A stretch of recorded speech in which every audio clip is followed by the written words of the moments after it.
Hey, good day, everyone, and welcome to Work Should Feel Good, the show where your career growth meets your real life. I'm your host, Diana Alt, and today my guest, Michael Greco, and I are going to geek out about career transition tips for federal employees and, well, really anybody that needs to make a move. Michael is a project manager by day and a career coach by night. He focuses on leaving things better than he found them with each human connection. Using his experiences in higher education, EdTech, healthcare, and the government sector, Michael offers a great and broad perspective on navigating intentional pivots in times of uncertainty. He's got an MBA from Loyola University, which it's really too bad you couldn't get into a good school.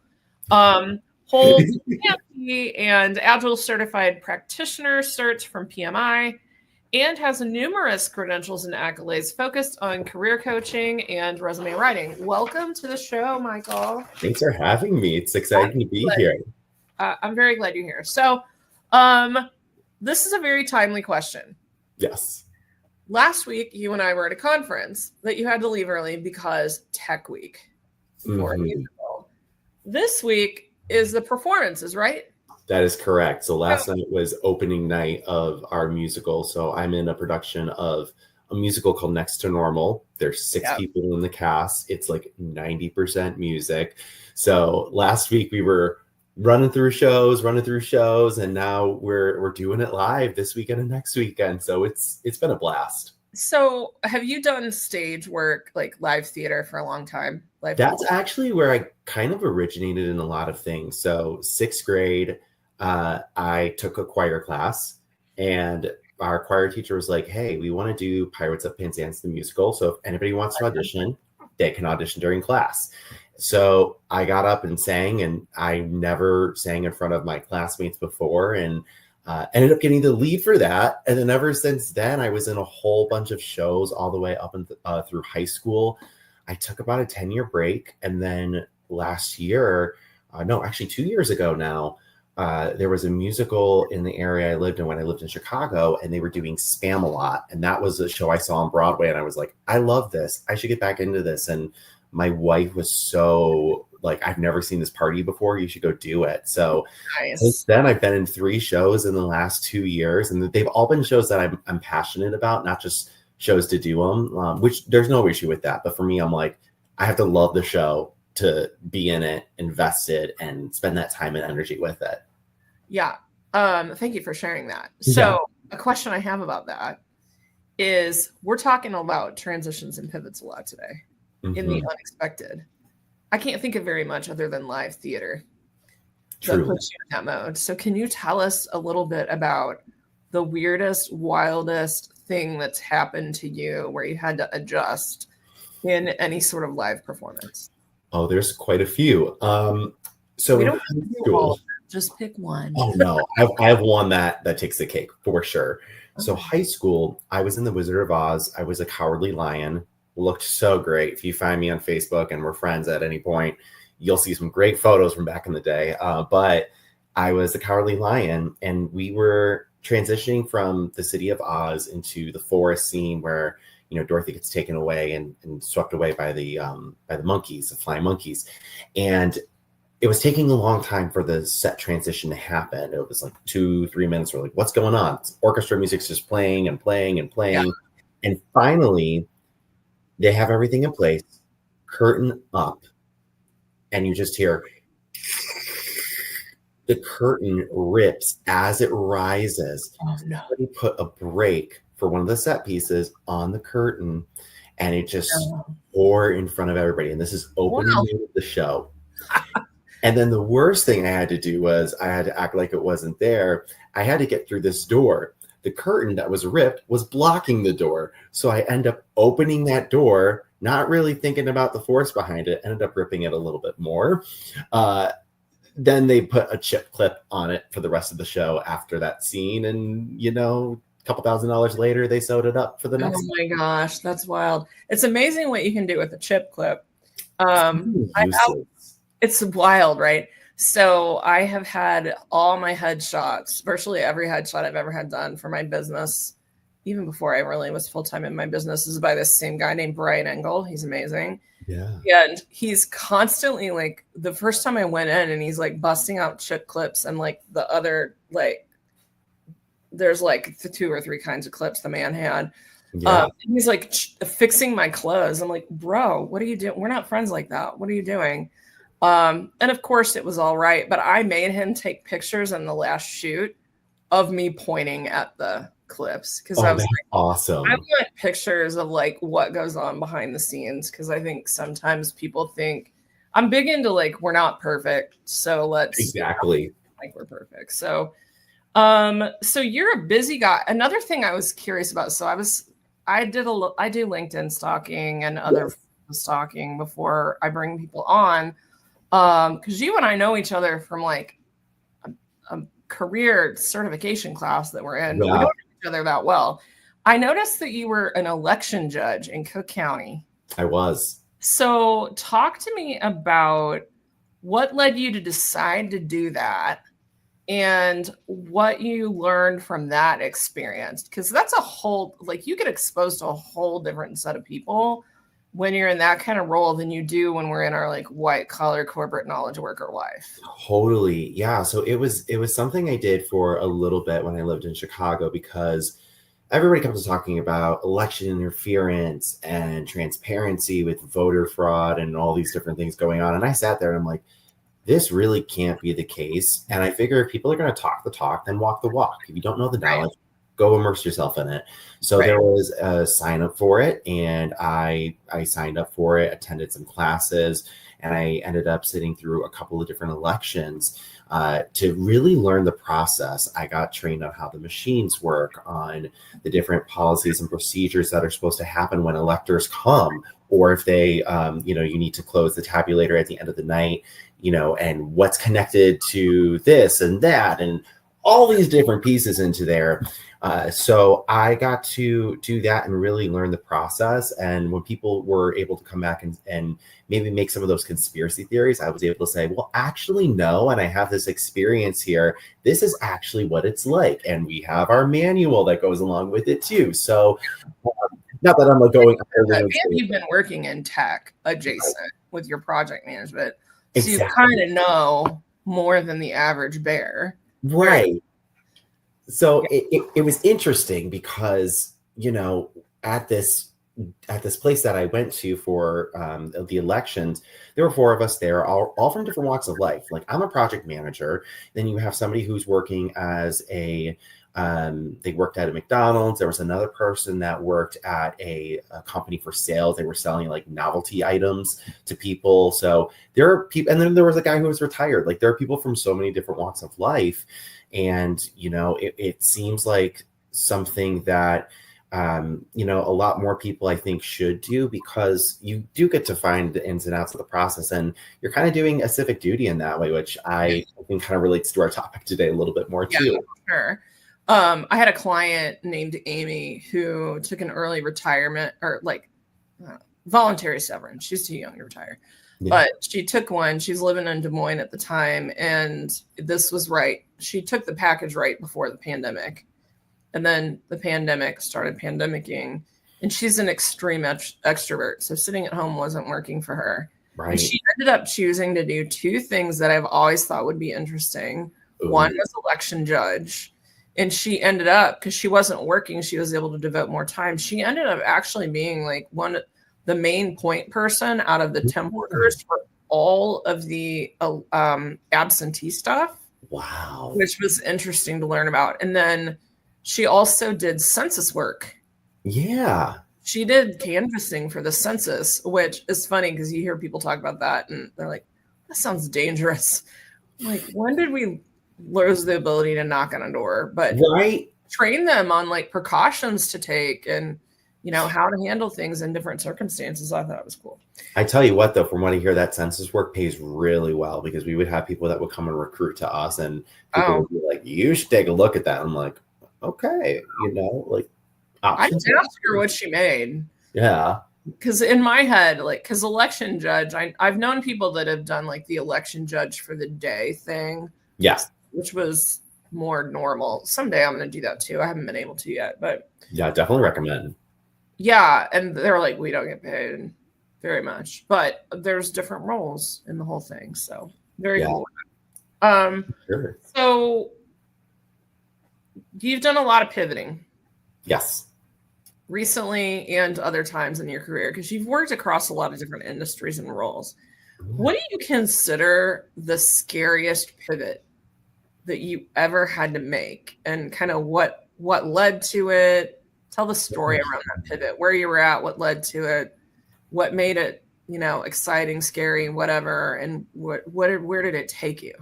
That's such a good question, because Welcome to the podcast. Right. Great questions, of course. So pivoting, it's something that seems a lot easier than people make it out to be, right? Because you look at the transferable skills and you think, okay, so I'm a good communicator. That goes well with all of these roles that I'm going for, which is awesome. The scariest one I would probably say was going from my education technology or EdTech experience into the federal government workspace. Because, at first I thought maybe were you in project and program management and EdTech, or were you so EdTech? I started off as more of a people manager. I was what they called a tutor manager for a tutoring company. I had like over 300 people that I supervised. It was a lot, but I also had my project management certification, and I started to take on more projects. And that's really when I became like a full-on project manager. I was doing the supervision piece and managing projects, initiatives, and programs. So all of that continued to grow and transpire at a startup company that, unfortunately had many rounds of layoffs. And I think that's why the transition I made was a lot more scary, because I went from, a great environment that felt really happy, secure, positive, to you don't know if you're going to be the next one that's going to be cut. And so it's so difficult and it's emotionally draining. So then looking at the next opportunities that were out there, I ended up talking to this consulting firm that everybody was very kind. They were in business for about 5 years, and they're still in business today. They're a great place to work for, honestly. And they had a position that was open within the Department of Veteran Affairs that would be a contract role. So the way that it worked was I would work for the Department of Veteran Affairs, but I can choose if I wanted to be a full-time employee with the consulting firm or on a specific contract with them, 1099, to, have a little bit of a difference with it, right? Because if you're a contractor or a consultant, you can do multiple different things versus full-time employee. They have you and they can use you for other things. I decided to go the full-time approach because benefits and also just wanting to be more committed to that one project. But the thing that you always had to wonder, what comes into light, I think, later in our conversation about pivoting, is that contract that you're on with the VA, anything can happen. Contracts have to get renewed. They can get canceled. They could be renewed for many, many years. The costs on them can change. So could that change your salary? Who knows, right? So that was a scary pivot, because I was going from one environment that I was unsure about to another one that was brand new to me and I was unsure about. So it added to that. Yeah. And then you went through it again. I did. So I want to talk a little bit, though, about the full-time versus contractor option. Yeah. Can you dig into that a little bit more? For sure.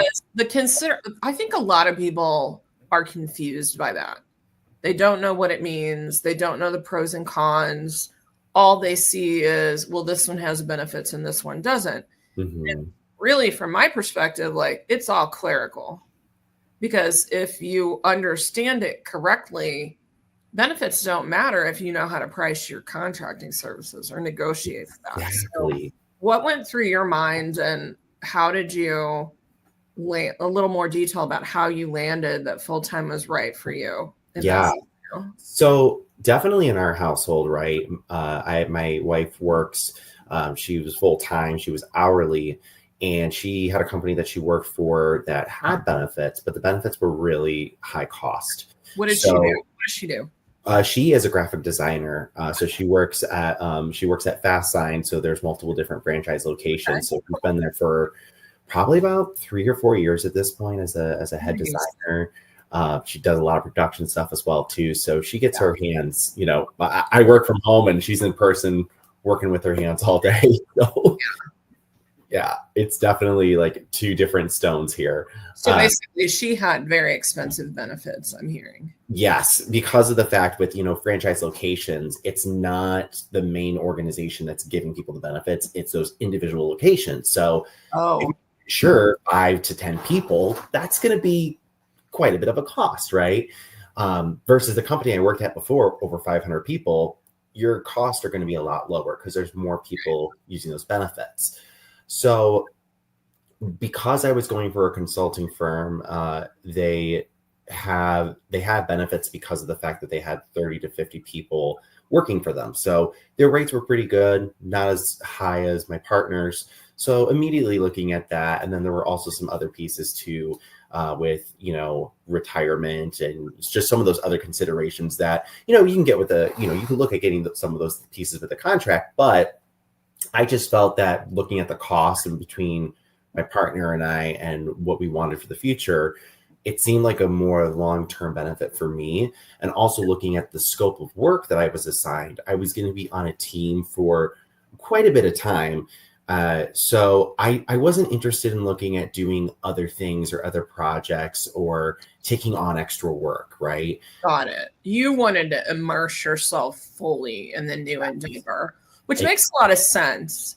Like if you hadn't ever done it before, it feels riskier to not be a full-timer that's dedicated to a certain effort. So right. And I think too with the contract piece, nothing wrong with it because when it comes to it, like you said, it really is just something on paper because contract, like you could be on a contract and not have a length of time for that contract to end. I know people who took that route and they never accepted benefits because their partner had way better benefits for them, so they didn't need to worry about that, or they were able to negotiate their rate a little bit more and have a little more flexibility with that. They were able to take on maybe some more projects, not only with the firm I worked at, but at other firms or other places too. So we even had people that had their own LLCs come in and they would have their own contract with the firm and then they would, do something else too with it. So it really, it's not, a lot of people, I think nowadays hear a recruiter reaching out and giving you a 10-month contract and there's no benefits. Not really like that, especially in the consulting world. There's usually an indefinite period. It's really for tax purposes and what your personal situation looks like. So I think going into that, it was definitely something I considered. And then looking at, my household and family, I'm like, okay, this is the route for me. But there were so many people. I mean, it was probably a good 60 to 70% took on the benefit route with full-time, being a full-time employee. And then 30 to 40% were contracted. I love that because they actually knew how to deal with it. Yes. Because I just had a conversation with a friend and client earlier today that got a full-time offer. And when I was speaking to him, the role, it sounds like they don't actually need a full-timer. He's a little weird. Like the role's just a little odd for what he's doing, but he does consulting work. And I suggested to him he consider actually proposing back that he be a consultant instead, because that would give an opportunity for him to have lower risk because he doesn't have to fire other consulting clients. Right. And then you can really see what's actually needed. And what kind of ROI can he bring? And then if they want him full time, like maybe it's a whole different kind of role. Like maybe it's exactly what they talked about. If so, who cares? Yeah. Basically a contract to hire, but more likely knowing this friend's background, he's going to show like an extreme ROI. Right. And the conversation can change. So we'll see. I can't wait to hear what happens with that. Yeah, you're going to have to let me know what happens too with that because I'm really intrigued by that. And a lot of people don't think about like those cool in those terms. And he's got experience with freelancing, consulting. He's in marketing, so he always has something on the side, Yeah. because then you can keep learning things and whatnot, even if your company's not into certain technologies or processes. Right. So you were at your consulting firm, embedded in the VA, and then Doge started doging. So you became one of the people that caught up in layoffs since the new Trump administration started in January. Yeah. So just a little bit about how, like, what happened to you from an emotional and mental standpoint, and also what you observed around you, because you've bopped around a lot, but a lot of people haven't. So tell us a little bit about that. Ooh, I got a lot to say about it. So I was working with a career consulting client because I do that. And sometimes I go later into night, which is kind of my benefit with it, because I have a lot of late night people that like to work on stuff like I do. Their partner goes to bed and it's like, well, what do you do? Well, here's a great thing to do. So, build a business. How's that sound? What was that? I'm just going to build a business. No big deal. Totally. No pressure, right? Yeah. Yeah, it's all fine. So it's funny because some of my clients will be like, well, anytime between 9 and 5. I know you probably don't want to work after 5. And I'm like, no, I'm available. Like, let's talk, right? So I was on the phone with a client helping them with interview preparation. And all of a sudden I saw a text. This was 11 o'clock at night. Oh, man. On February 25th. And I saw, hey, did you see our boss's email? And I was like, okay, this is really late for an email. So instant anxiety went up. And I looked at my phone and there was a very lengthy email that talked about immediate termination. And I was like, what? Is this a prank? Yeah. So I read through it. And essentially what it said was we were in a really good situation because we were on a contract. The contract had just gotten extended and we were in this 6-month renewal period, which then was going to lead to usually another 5 years sign on. Now, this contract we were on had been renewed and had been constantly renewed for over 10 years. So there was a lot of reliability with it and a lot of positivity from VA officials with the contract. Well, what happened is the new administration came in, the new chief of staff at the VA and the secretary came in and in partnership worked with Doge, which the crazy thing was Doge said that the department that I was working part of was the linchpin of government efficiency, which means like they really liked the work that did. Then it said in that email that Doge, with sign off from the chief of staff at the VA, cut 540 VA contracts, including ours. So it's not 540 people, it's 540 contracts, which is thousands of people, right? Right. So then what that means is in the email it said, so what does this mean? Our firm that we worked for couldn't take on the impact of so many people being cut. So that meant immediate termination for anyone and everyone that was part of that contract. Consulting firms don't have investors that they go to when there are layoffs or things that occur. So there was no severance package. There was no, none of that. Right, none of that. So I immediately went upstairs and woke up my wife and told her the news, and we processed very late. And I mean, that it's great to have a partner that is just there for you to support you, especially through those hard times, because immediately I'm just thinking, oh my gosh, my partner has a chronic medical condition. So I'm like, what are we going to do? Right. Medical benefits. Right. It was the 25th of the month, which meant in a few days that benefit was going to expire. Yeah. You're cut off. So I woke up the next day, I was going to get ready to apply for some jobs. I know everybody on our team was going to meet one more time. And my boss had called me and knew that I had a talent with my career consulting and resume writing and said, hey, I want to extend you until about March 7th. So that way you can help everybody around with the resume writing. Wonderful. Get your benefits.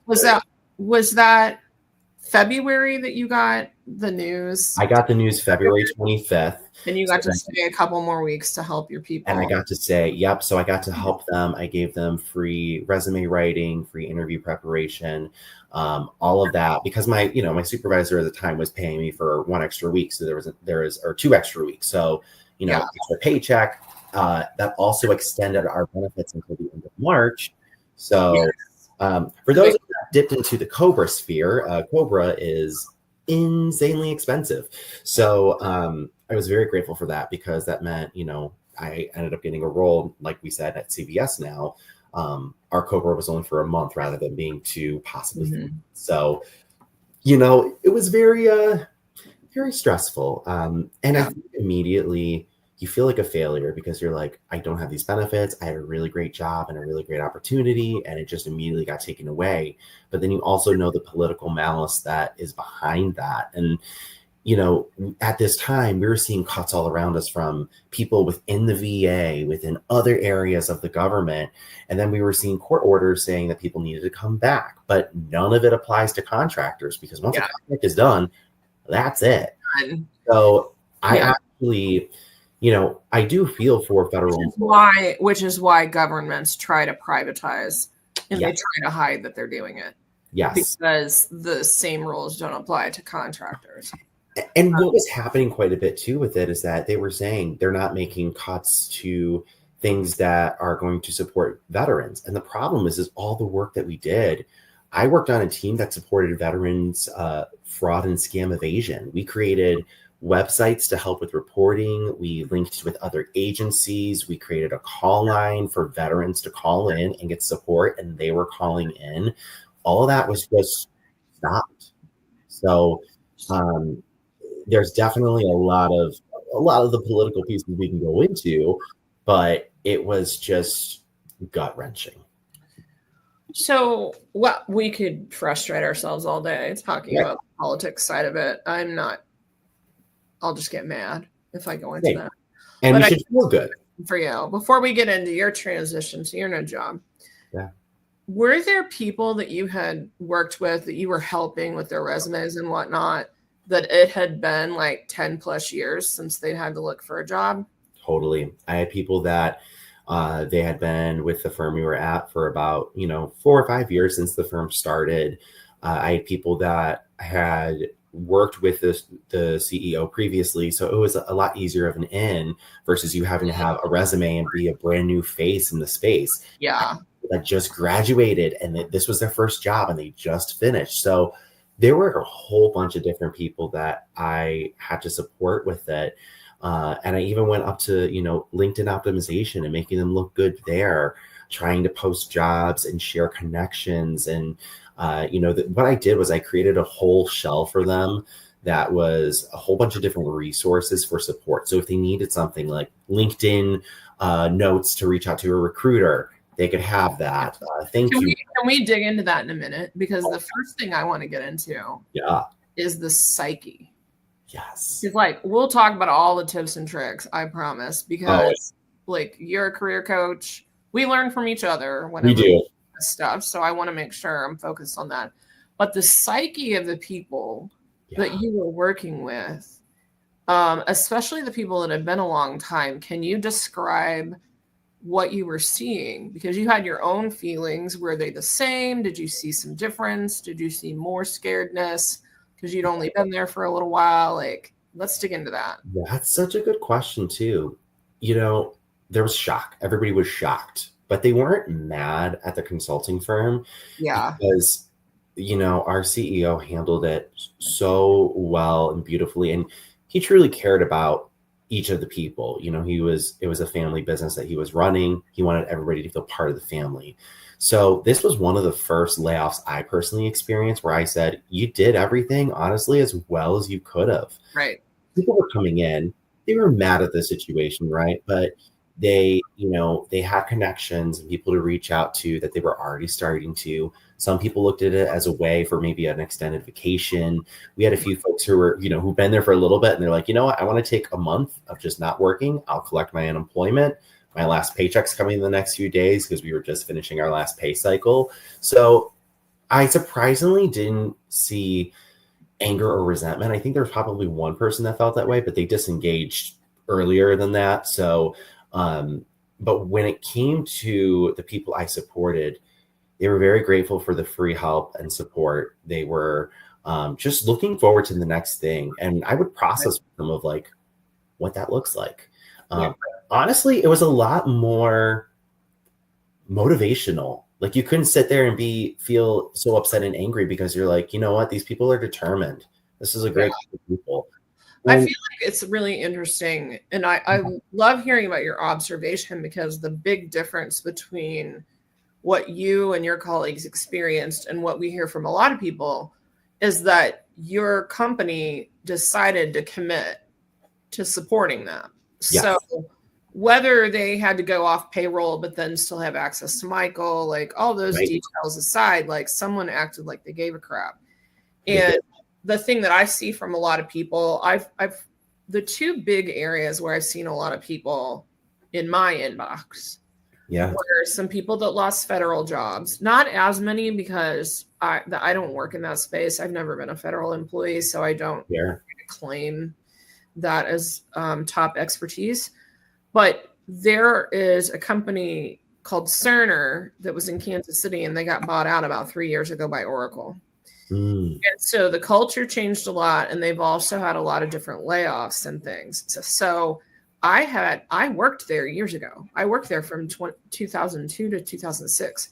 So there have been people in my inbox that I worked with almost 20 years ago Wow. that have been at the same place, and suddenly the rug got ripped out from under them, and they don't know what to do.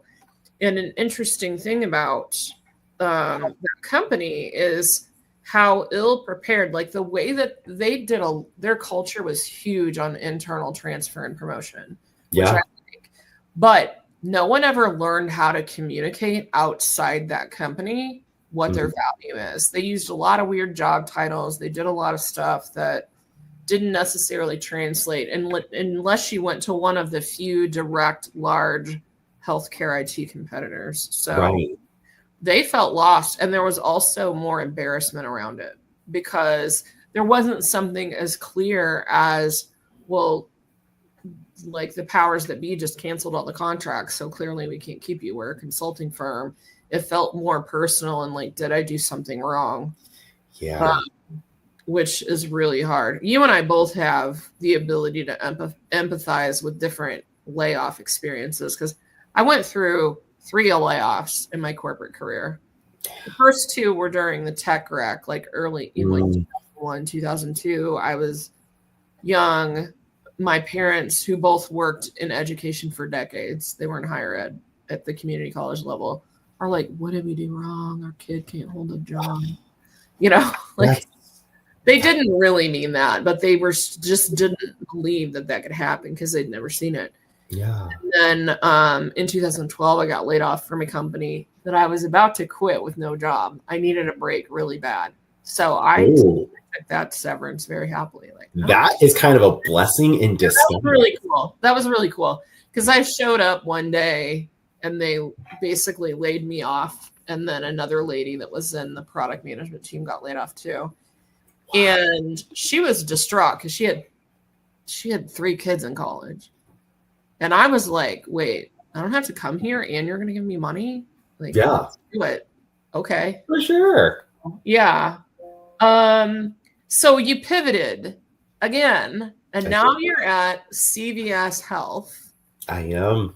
You've been there for 10 minutes. Essentially, yeah. It's just, I'm just finishing at the end of the day. It'll be my 3rd week. Congratulations. Thank you so much. You got in there fast.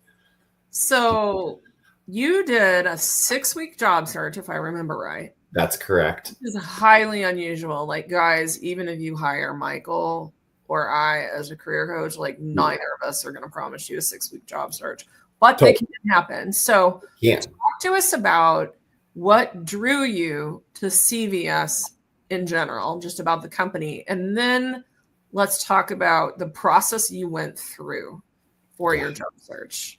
So it's so funny because I kind of tested the process of applying for jobs, because as you know, career coaches, we talk a lot about not just going and cold applying, making connections, and you know, there's referrals and meaningful opportunities that come that way. You know, that whole approach. I tried that.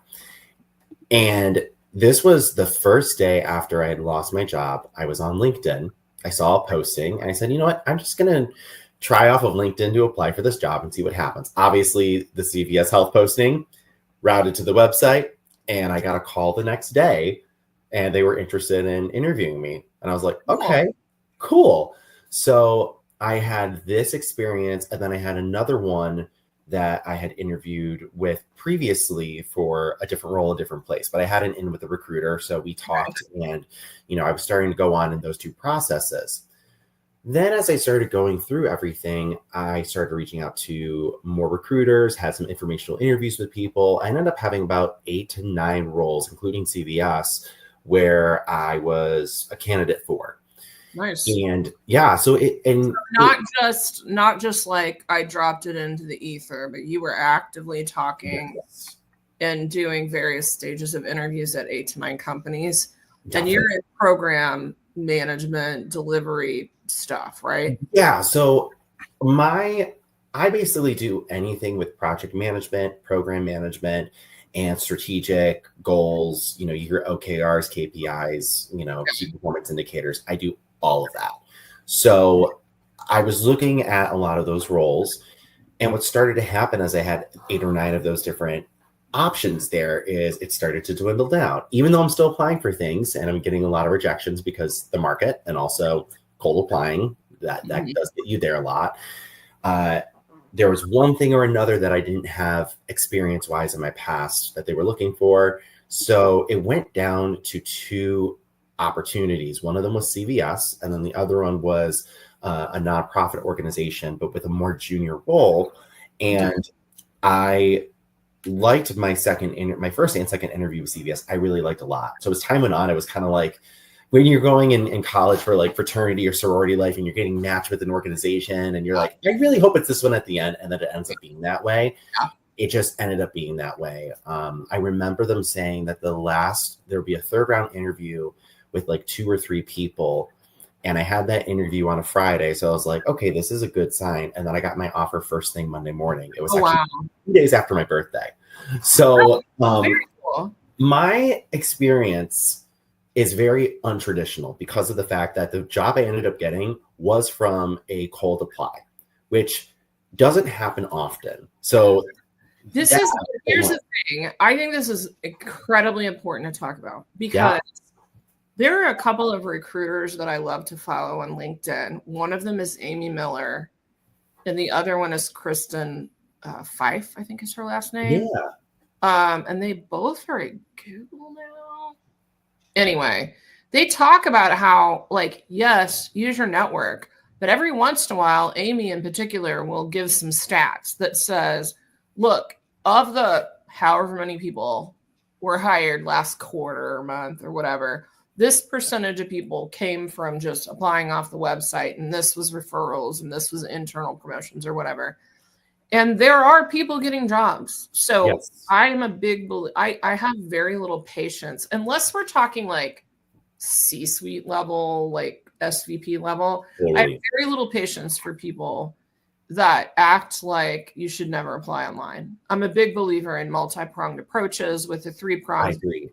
Third-party recruiters, applying online, and networking. 100%.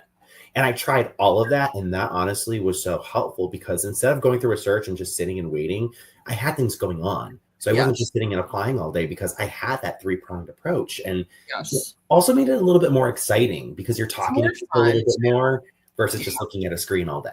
Yeah, it's really fun, and it can be very impactful. I actually did a coaching session with a guy that introduced me to someone where I landed a job after a layoff. Oh, wow. 2012. And then he went somewhere and got laid off after 12, 13 years, and we reconnected, which is really interesting. So, so one of the things that I talk about a lot is how we need to be like the Boy Scouts. Like, we got to be prepared, because isn't one of the things that made this work for you that you are practicing what you preach to your coaching clients? So you always knew kind of what you would want for a day job if you needed to look. And that's why you recognize the CVS role. Like,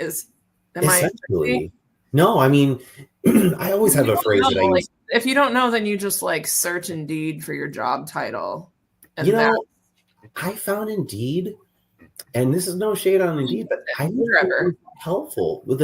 The way that I used Indeed in 2020 versus 2025 was so different, because Indeed now is more AI optimization, and they show you the first couple roles that are of most interest, and then they show you a lot of the roles that are the same and always posted, even when you refresh your search daily. So I did have a couple hits on Indeed, but a lot of them was reaching out and connecting with people, looking in multiple different channels. I did look a lot on LinkedIn just because I'm on there every day, so that was really easy to do. But the big thing that helped, especially with this opportunity here, even though it was a cold apply, I kept myself marketable. And this is something I tell my clients all the time: do something to keep you in that rear view mirror where they can see you, so you start to go in the front seat. So even though the people didn't know me, and I had my first interview with them, and they're like, yeah, we're interested in moving you forward, sending that thank you email. And also I put in something in there that they hadn't seen before. I actually took all my recommendations on LinkedIn, including some for my government clients, and I made that into a one-pager and said, so then I said, I know that you got to hear about me and my future visions. Here's what people have said about working with me. Oh, wow. Time I met with someone new at CVS or any place I interviewed with, I was able to say, let me pull this out of the back pocket and show you what people are saying about my work to validate it. That's a really cool idea. And one of the things that I feel like I like to make content. Like people, whether they're business owners or whether they're employees, often struggle with visibility. And in my work as a career coach, I've not done a great job of bubbling up my recommendations. And so like, I'm going to be looking at that. Number one, I need to refresh some recommendations. Because I haven't done it in a while, ask for any, but I think that's such a cool idea. So I'd love it if you don't mind sharing what that pager looked like, or I'll send that to you. Definitely. That would be amazing. And you should consider making like a template for that to give to people. So that is exactly what I have in the process right now too, as maybe a little selling point in the future, but that's actually something that I will be providing to my clients as well, because I do think it is very impactful to have just something extra. I think your email is great. Never take that for granted in any way, shape, or form. And then having something a little extra that's new to have you back, honestly, it's refreshing. And one day that's probably going to be an old practice as more people start to use it over time and over the years. But just those little things. And it's nice because you get the visual. You don't have to just read through a recommendation letter that's a page or 3 pages and all text. Yeah, I like the one paragraph of like what he's great at. So what were you targeting when you were thinking, I want this next? Yes. The thoughts that were going through your mind before you ran across that CVS Health. What were you thinking about in terms of title, industry, pay, like that kind of stuff? The reason I'm bringing this up is because knowing that is the magic that led to you being able to immediately see that, immediately apply, and land the job so quickly. So that's what that targeting looked like, because then I think other people can apply that to their own situation. It's such a good question too that you asked that, because there are a lot of different factors and considerations. I was open for, any of the remote, hybrid, and even in-work experiences, but obviously my preference was remote. So if they asked me what my preference was, I was like, let's stay from home. I want remote. I literally just built this wood wall over here to my left, and then to my right, I have office doors I just put in. I'm like, I want to use those for the home office now. Come on. But when it came down to it, obviously something that offered benefits was going to be important. That was something that was a non-negotiable for me. Something that offered, retirement, for example, or just any other piece of that consideration was important. When it came to the salary considerations, and this will lead to the job piecing bit of it, I told myself, depending on how, and I say desperate as dramatic, I wouldn't say I was desperate, but I wanted to be very logical and think, okay, looking at my past experiences, they're going to be looking at a trajectory. They're going to see that I started in one place and that I keep on going maybe upward, but they're going to see this tidbit right here and maybe have questions, right? So I looked at the financial situation I was in with my partner as well. And I said, if I were to take this exact amount of money that I made in this last role, then I would be okay, right? I'd still be able to pay the bills. I'd still be happy financially. I gave myself a little wiggle room. So if I wanted to go up higher and I saw something that was higher, I could be like, great, this is my number I'm going to start with. But if I can go push higher, great. Right. I also gave myself, how low would I go underneath that initial number? I think that is so important. It is. I work with a lot of people. I've worked with people that make $500K and they'll live in like Houston, it's not like Silicon Valley. No.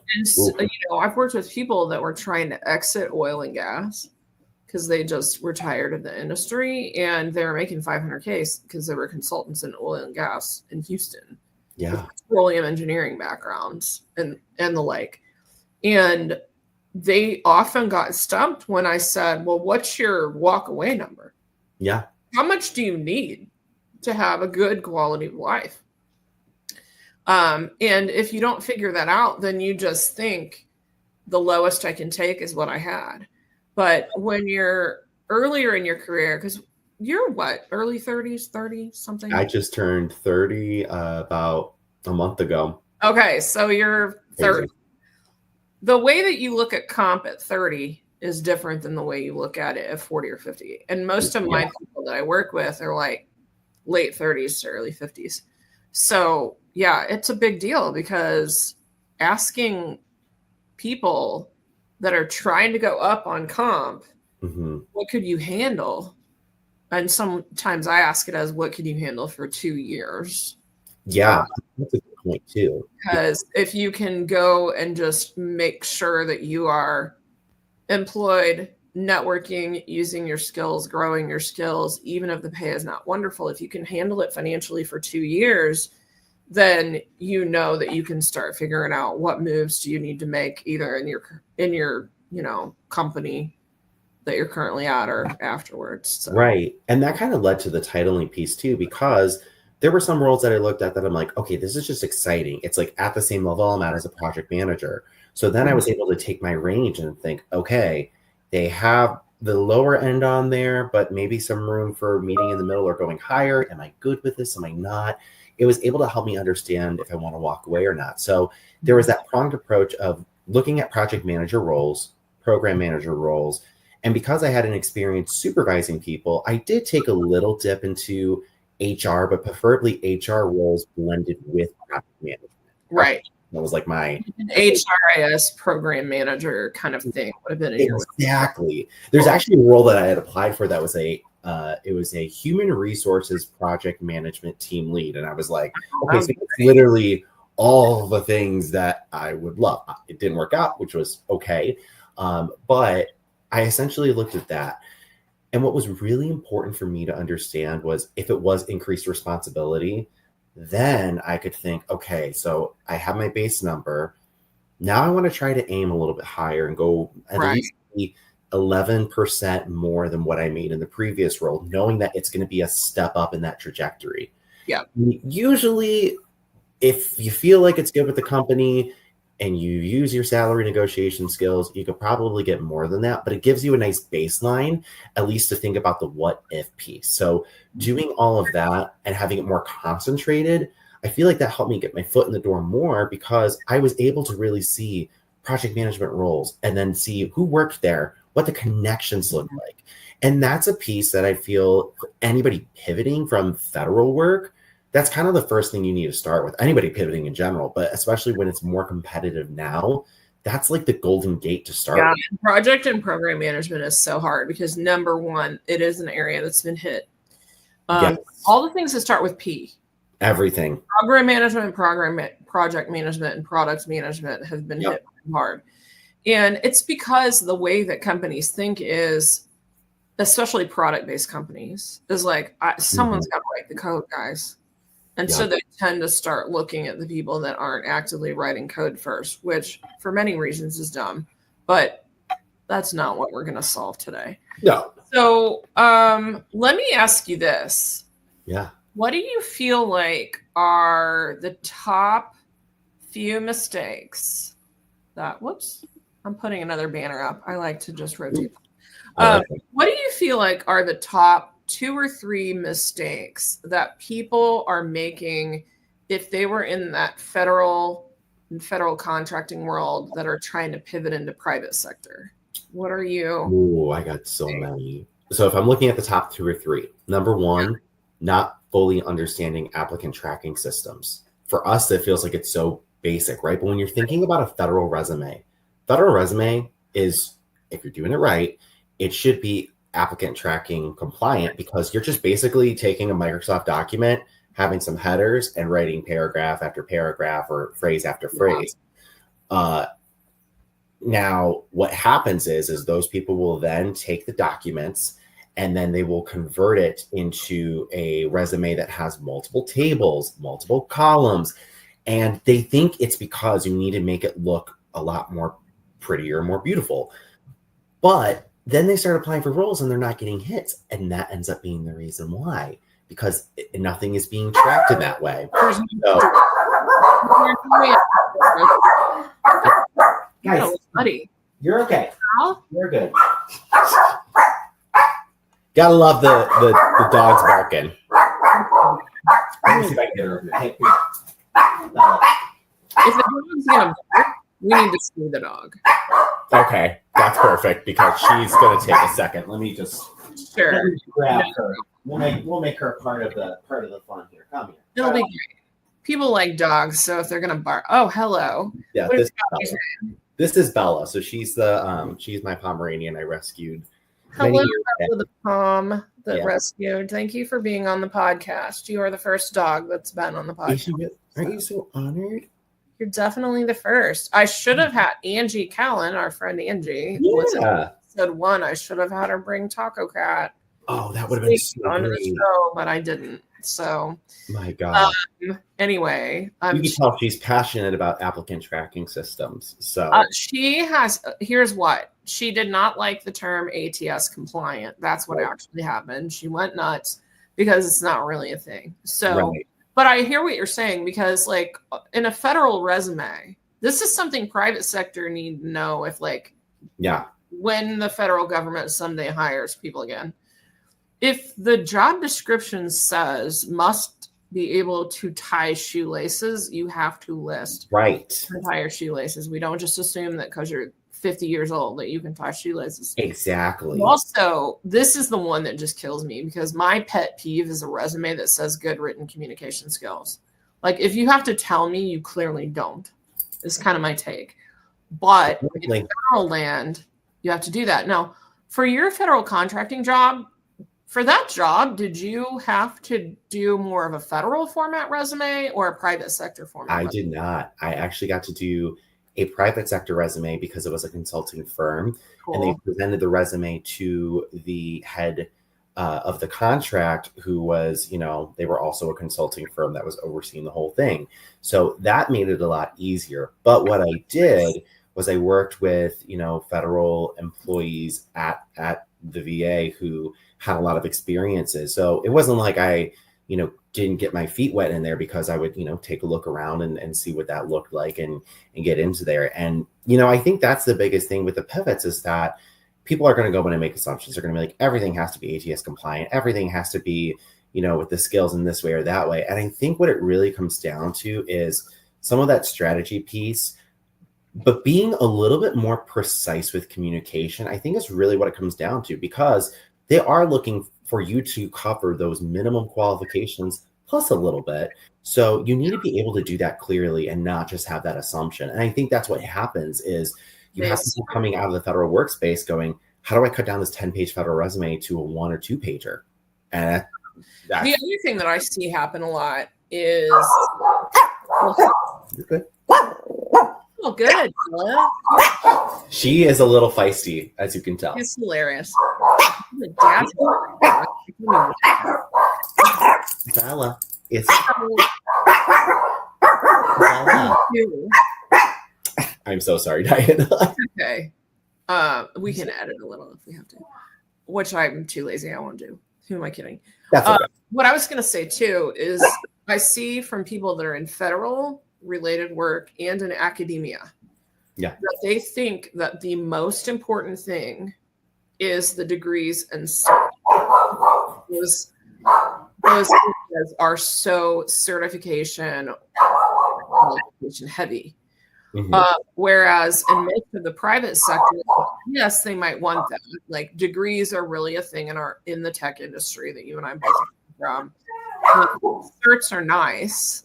Yes. But if you don't have results to go with that, and you don't have like kind of a story arc for your resume, when you talk about yourself, then you're going to be in trouble. So I think for me, what I see as a secondary mistake is relying too much on those heavy credentials. Totally. Or the phrasing and the words and the acronyms. Yeah. You have to be able to say, this is the result of what I did, which is another thing I've had to work on with clients too, from pivoting in that space to say, okay, so you say that you budgeted and you say that you did this, but what are the numbers? How much of this did you do? That makes such the world of a difference. Yeah.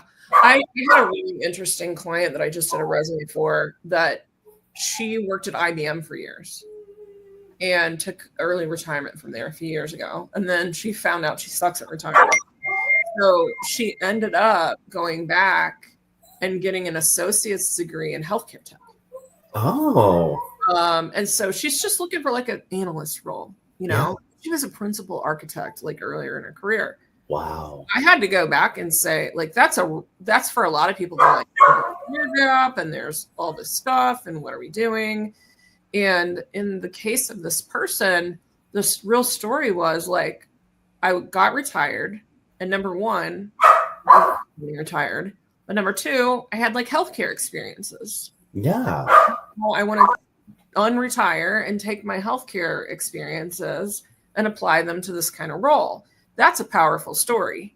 Definitely. That can overcome a lot of different things, but a lot of people are so into this is the exact task and I have to write that I tied my shoelaces, and they assume that everyone's going to think if one certification is good, three are better. So right. And you bring up such a great point with that too, because at the end of the day, a lot of people don't understand there's such power with branding in your story. And I think there's going to be a lot of similarities with the stories of how people are being caught or what this next step looks like. So I think there really is a great opportunity to have a really specific impact within your story that can stand out amongst that crowd. And at the same time, you still have some of the successes, but you look to the future of what you want to do. And I think that will also be helpful in this circle. Yeah.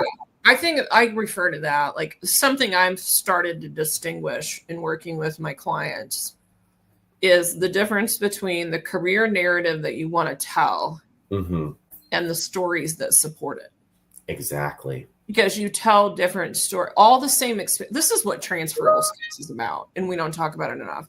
But when you have a career narrative that is around, I'm a consultant skilled in doing VA things at the VA for the effectiveness of serving veterans and being a good steward to a federal government budget, that is a whole different thing than I want to go to CVS Health and help them make money.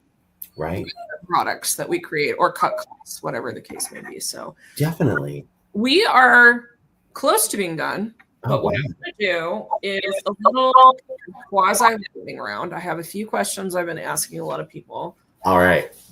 So we'll do that. And then you can let people know, like, is there anything you have going on that you want them to join, etc. Sounds good. Dog situation? My wife just went to go take them away, so we're good. Mrs. Michael. So the first thing is, what is the worst piece of career advice you've ever received? Ooh, if they, there's a couple. There really is. I'll let you do too. The one that I would probably say that I got was something related to age and just saying you should dress like you are older so that way they don't underestimate you for being a younger professional. I felt like that was like one of the most inauthentic pieces of advice I've ever received. When I started off in the field of, project management, especially, people would look at me and think, oh, you're a younger person, so you don't have as much experience and you can't do these bigger tasks. And I'm like, oh, you don't think I can do it? Watch me. Hold my beer. Yeah, exactly. I love that because I will probably have a beer tonight. Right on. You So should. that was probably the worst. And I love to prove people wrong from there. Cool. What is a personal habit that you have that has helped you be successful? I am a list person, and a lot of people will probably say that, but I have so many sticky notes. So if I can clear a sticky note off of my desk, then I'm like, okay, I did the task. And I actually do a little bit of, when I'm starting to feel stressed out, I do a little bit of meditation just for 5 minutes. I just sit and do some breathing. I go into like quiet space, and that helps to like clear my mind. So if you don't do that, I highly recommend it. I'm a big fan, like headspace girly right here. So sometimes it's 3 minutes, sometimes it's 20 minutes, but whatever you need. Something most days. And when I start to feel like a cranky bitch, usually it's because I need to do that. Yep, same. What is something you've changed your mind about recently? Yeah, I've changed my mind mostly about feeling hopeless when it comes to current world events, because this is important. Lay it on. Right, it is for sure. I think when it comes to just what's going on, a lot of people just feel like you can't do anything about it because everything's happening so fast. But I think we're seeing just slight changes that keep on occurring, and people being active and standing up and saying, no, I don't like this. I don't want these things to happen. And, there are some powers that come with that. And there's some different actions that happen because of it. So I felt very, very hopeless, especially after having my role cut. But now I've taken more of that approach of let's be more positive and let's not just let somebody else win. Yeah. I think that deciding that you've already lost that's the thing that is the most frustrating for me. Totally. Like I only have so many hours in the day, and I have some personal things going on that are pretty time consuming right now. Totally. But that doesn't mean that I will always be in a space where I've been up in my Congress critters business. Oh, same. Maybe not like some people have time to, but it's making a difference, especially as Congress figures out, oh yeah, our powers are being usurped. So I see some hopeful movements happening. As I tell people, one action is better than none. Yes. Anything is better than nothing. What is this is my last question. What is a misconception that people have about your work? And if you want to do one for like the project management side and one for the career coaching side, that would be totally fine. Project management, I think they say, oh, if you have the certifications, then you know every little thing about project management. The thing is, here's the honest truth. If you ever go for a project management certification for anybody watching, there's the tests that have the very standardized process. And then you go to a company in a place, and not one I'm talking about in general, but just anywhere you go, everybody does project management differently. Yeah. And I've never worked in an organization that did earned value management, which is central to PMI's methodology. I never got the PMP because I went through the boot camp and I was like, yeah. So that's interesting too, because I have the PMP and I have the Agile, and everybody says the Agile is easier. I did better on the actual PMP. I scored in one of the highest brackets you can get with it. But then the Agile, I barely passed. So it's also like, because of the fact that everything's cert is no joke. And when people talk to me about certs and Agile, I wish that one was more well known.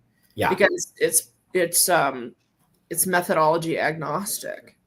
Yeah, and Agile is going to be talks about different methodologies, but you get the idea. It's not just Scrum or just Kanban or whatever. So I'm a fan of that. What about a misconception in the career coach world? I think people And I had one or two people look at me and go, "Oh, you're a part-time career coach," And so there's some people that get in there, not a lot, but there's some that get that air that because I do that, I don't have the same value. When I have really been able to look at my client base and see the amount of satisfaction that they have in their experience and knowing what I'm doing is the right path. And even though I'm dipped in a few areas, it doesn't mean I'm overtaking or not being able to handle what I can do. I know my limits as a human and a person. And if I can stick to that while also committing to a high level of work for those people, I'm okay with being a strong part-timer than being somebody who overstretches themselves and not being able to handle that. And for people that are in this field, I want to be one of those voices that says you can do it part-time and you can do it well. You could still be a committed individual. You could still have your other interests. And if you want to go full-time one day, great. And we have so many people that are down that path that it's amazing, right? And then if you do want to stay part-time, that's also okay too. And there's a way to do it, and there's a right way to do it too. Yeah. I was part-time for years. Yeah. I jumped into full-time. And actually, when I left my corporate job in 2019, not 2016, I can't believe it's been 6 years. No worries. I didn't think that I was going to do coaching full-time. So my first I rested for a few months because I just totally.